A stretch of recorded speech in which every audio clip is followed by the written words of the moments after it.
মুসলমান ভাইরা আমার বন্ধুরা আমার, হযরত ঈসা পয়গম্বর আলাইহিস সালাতু ওয়াস সালাম তিনি আল্লাহকে ডাক দিয়ে বলে, আল্লাহ কত সুন্দর তোমার নিয়ামত, কত সুন্দর তোমার সৃষ্টি, না জানি তুমি কত সুন্দর।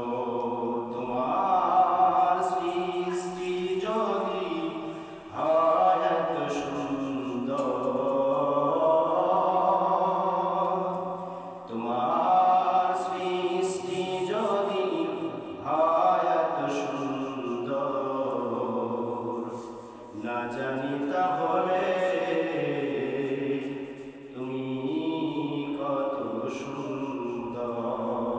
আল্লাহু আকবার।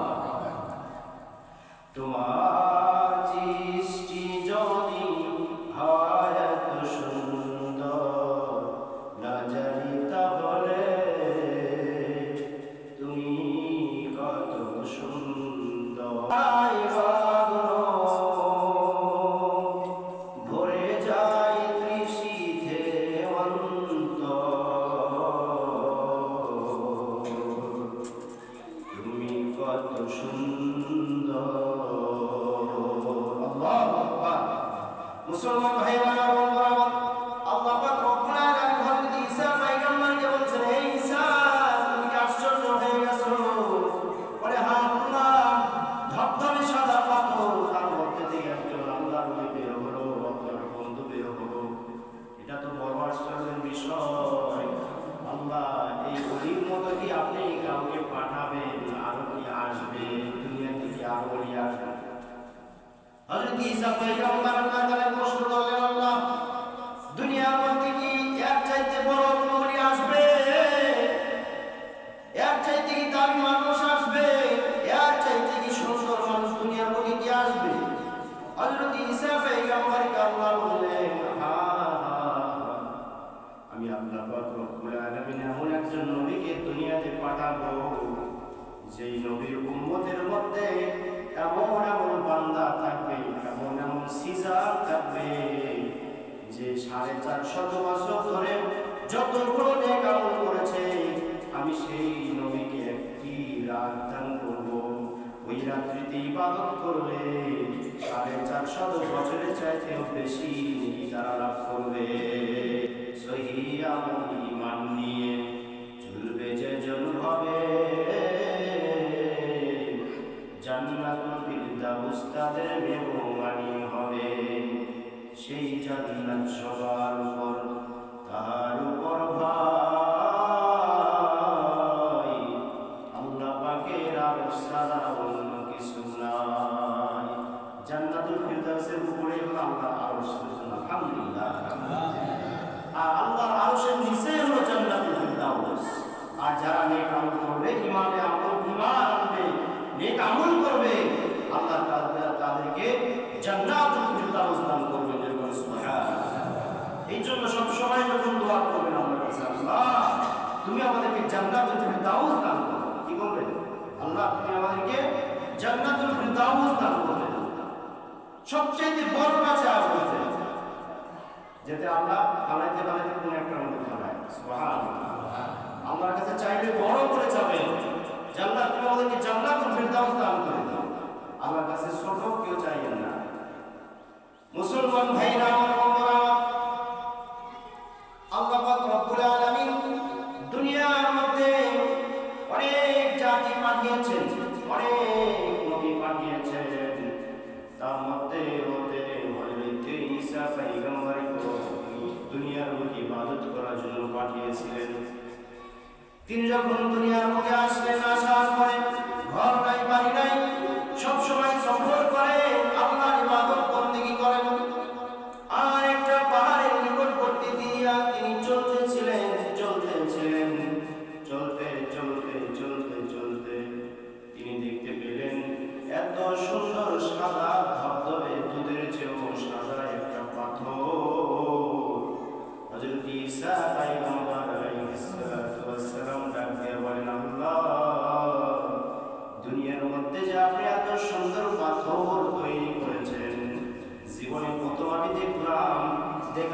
আমার চোখটা জুড়িয়ে গেল।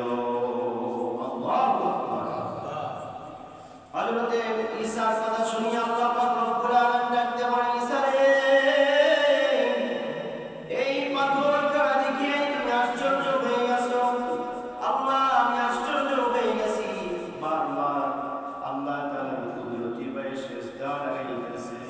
হযরত ঈসা পয়গম্বরকে বললেন, ঈসা পয়গম্বর, আমি তোমাকে কি আর চাইতে বেশি কিছু নিয়ামত দেখাবো, তুমি কি দেখবা? আল্লাহ পাকের কথা শুনিয়ে ঈসা বলেন, ইয়া আল্লাহ, আমার তো ঘর নাই, বাড়ি নাই, সারা পৃথিবী ঘুরে আমি ঘুরে ঘুরে বেড়াই, সফর করি, কত নিয়ামত দেখতেছি, আর সবচেয়ে বড় নিয়ামত হলো এই সাদা পাথর, এত সুন্দর সাদা পাথর। এর চাইতে কি ভালো কোনো জিনিস আছে? বলে, হ্যাঁ আছে, আছে, আছে। কি জিনিসটা তুমি আমাকে দেখাও। ঈসাকে বলে, ঈসা, তুমি তোমার হাতের লাঠিখানা দিয়া পাথরের মোলাকাত করো। হযরত ঈসা পয়গম্বর আলাইহিস সালাতু ওয়াস সালাম তার হাতের লাঠি দিয়া পাথরের মোলাকাত করলেন। সাথে সাথে যেন ডিম ভেঙে যেমন কুসুম বের হয়, এমন পাথর ভেঙে আল্লাহর একজন ওলি বের হয়ে গেলেন। সুবহানাল্লাহ। আল্লাহর একজন ওলি সেই জায়গার মধ্যে ইবাদত করতে কি করছেন? আল্লাহ ওলিকে জিজ্ঞাসা করলেন, হে আল্লাহর ওলি, কতদিন যাবত তুমি এই পাথরের মধ্যে থাকো? বলে, এক নয়, দুই নয়, 450 বছর ধরে আমি পাথরের মধ্যে ইবাদত বন্দেগী করি। কত বছর? 450 বছর। এই পাথরের মধ্যে থেকে তুমি কি পেয়েছো? ওই আল্লাহর ওলি বললেন, এই পাথরের মধ্যে থেকে আমি দুইটা জিনিস পেয়েছি। এক নাম্বার হলো, যখন আল্লাহ পাক রব্বুল আলামিন এই পাথরের মধ্যে আমাকে আশ্রয় দেন, এই পাথরটা ছিল একদম কালো, আর আমি 450 বছর ইবাদত করতে করতে করতে করতে আমার ইবাদতের পরে আল্লাহ তাআলা দয়া করে এই পাথরটাকে সাদা বানিয়ে দিয়েছে। আল্লাহ, সব কিছু পাওয়ার আছে, বিদ্যুতের পাওয়ার আছে, বাতাসের পাওয়ার আছে, পানির পাওয়ার আছে, রৌদ্রের পাওয়ার আছে, মানুষের ইবাদতের পাওয়ার আছে। আল্লাহু আকবার। ওই ব্যক্তি বলতেছেন যে আমি যেটা নিয়ামত পেয়েছি সেটা হলো কালো পাথরের মধ্যে আল্লাহ তাআলা আমাকে আশ্রয় দিয়েছিলেন। সেই কালো পাথরটা আমি ইবাদত করতে করতে আমার ইবাদতের বদৌলতে আল্লাহ পাক রব্বুল আলামিন কালো পাথরকে সাদা করে দিয়েছেন। আর কি পেয়েছো? আর একটা জিনিস পেয়েছি, সেটা হলো আমার যখন ক্ষুধা লাগে আল্লাহ তাআলা জান্নাত থেকে একটা নসিম পাঠায় দেয়, আমার জন্য জান্নাত থেকে আল্লাহ তাআলা খাবার পাঠায় দেয় ফেরেশতার মাধ্যমে। এই নিয়ামত আমি দুনিয়াতে পেয়েছি। সুবহানাল্লাহ। মুসলমান ভাইরা আমার, বন্ধুরা আমার, হযরত ঈসা পয়গম্বর আলাইহিস সালাতু ওয়াস সালাম তিনি আল্লাহকে ডাকতে বলে, আল্লাহ, কত সুন্দর তোমার নিয়ামত, কত সুন্দর তোমার সৃষ্টি, না জানি তুমি কত সুন্দর। তোমার সৃষ্টি যদি হয় এত সুন্দর,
মুসলমান ভাই আমার বন্ধুরা আমার, আল্লাহ পাক রব্বুল আলামিন হযরত ঈসা পয়গম্বরকে বলছেন, হে ঈসা তুমি কি আশ্চর্য হয়ে গেছো?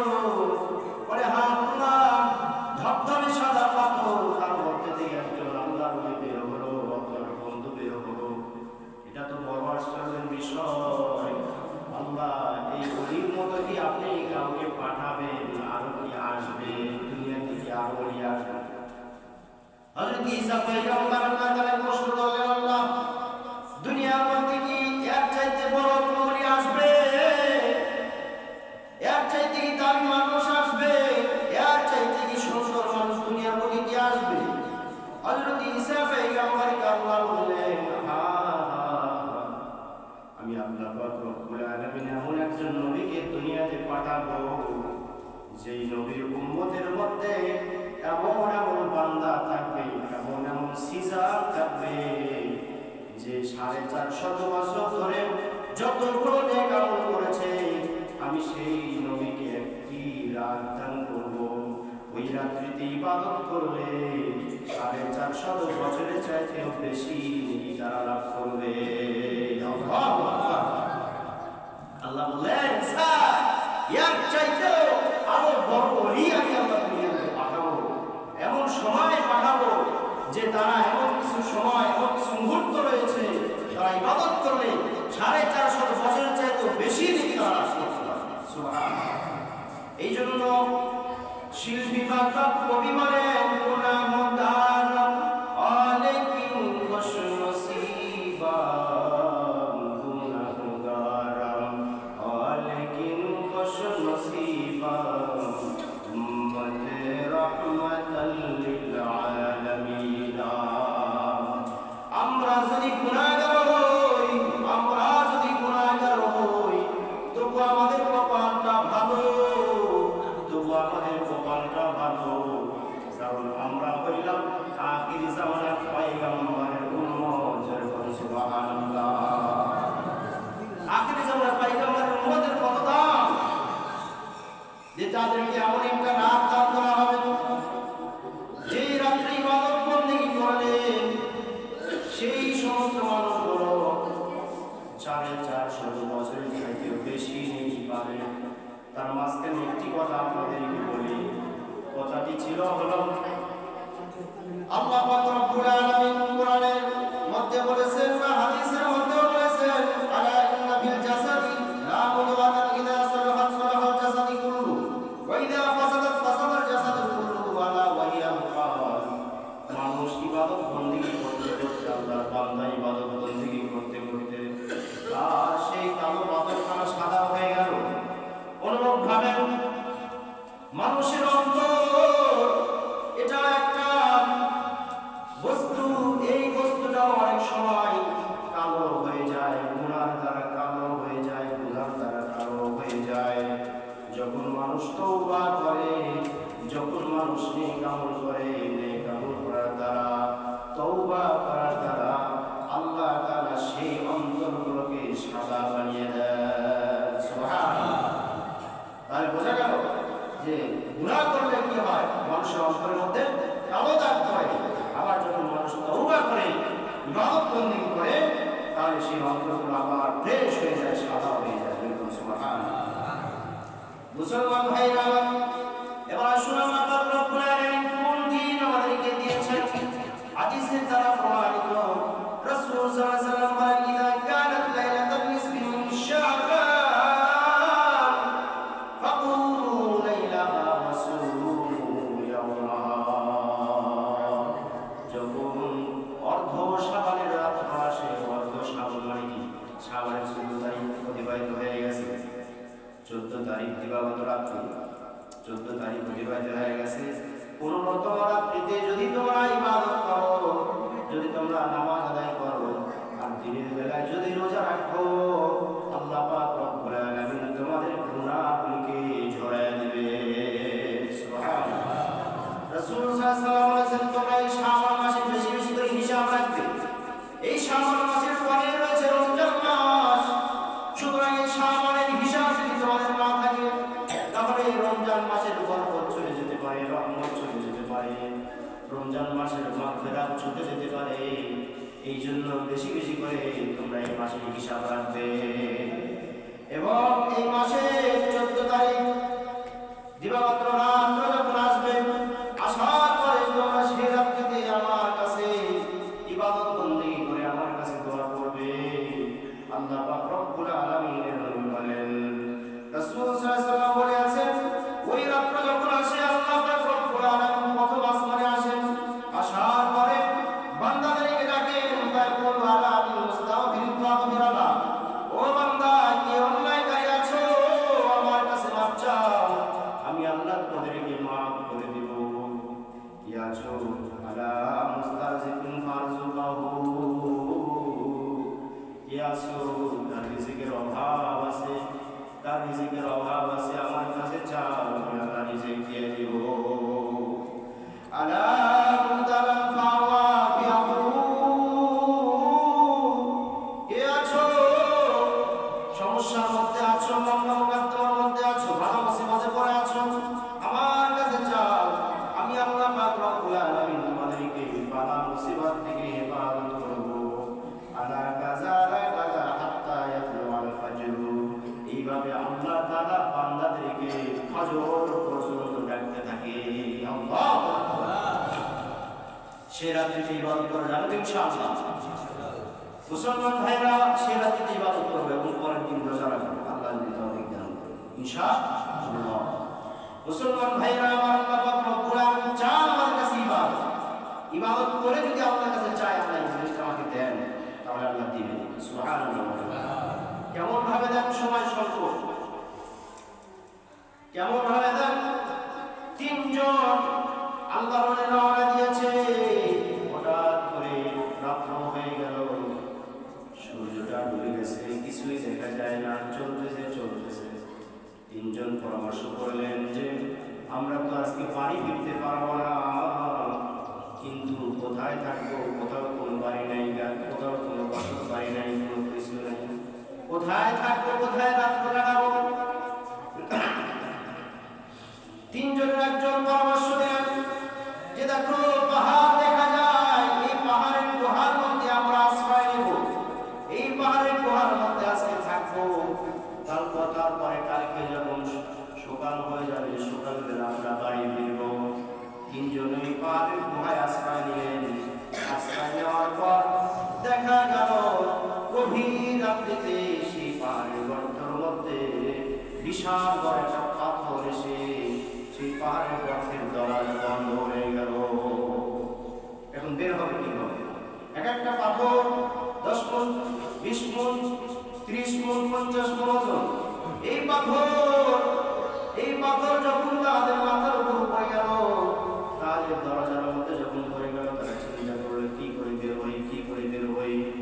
3 জনের পরামর্শ করলো, ভাইজান তোমাদের যে ইবাদতটা শুধু আল্লাহর জন্য হয়েছে, আর কারো জন্য নয়, শুধু আল্লাহর জন্যই করেছো। সারা রাতি মনে একটা আমল যদি আল্লাহর জন্য থাকে, শুধু আল্লাহর জন্য, সেই ইবাদতের মাধ্যমে আল্লাহ তাআলার কাছে দোয়া করো, আল্লাহ তাআলা হয়তো এই পাথরের নিচ থেকে আমাদেরকে মুক্তি দিয়ে দেবে। 3 জনে দোয়া করলো, একজন দোয়া করলো, ঘটনা সংক্ষেপে বলতেছি, সময় শেষ।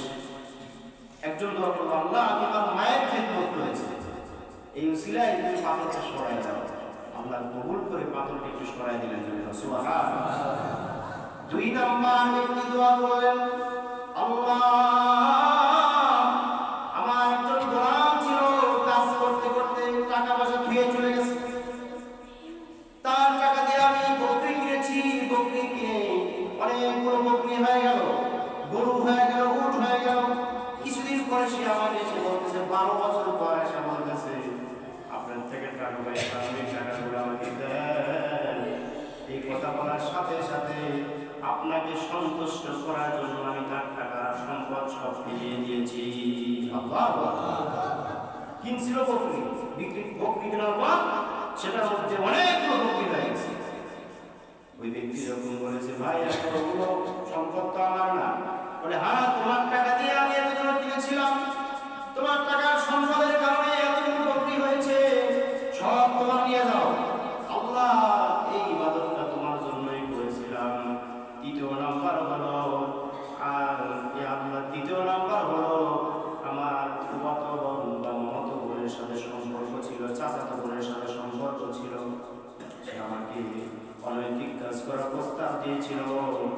আমি তাকে প্রস্তাব দিয়েছিলাম।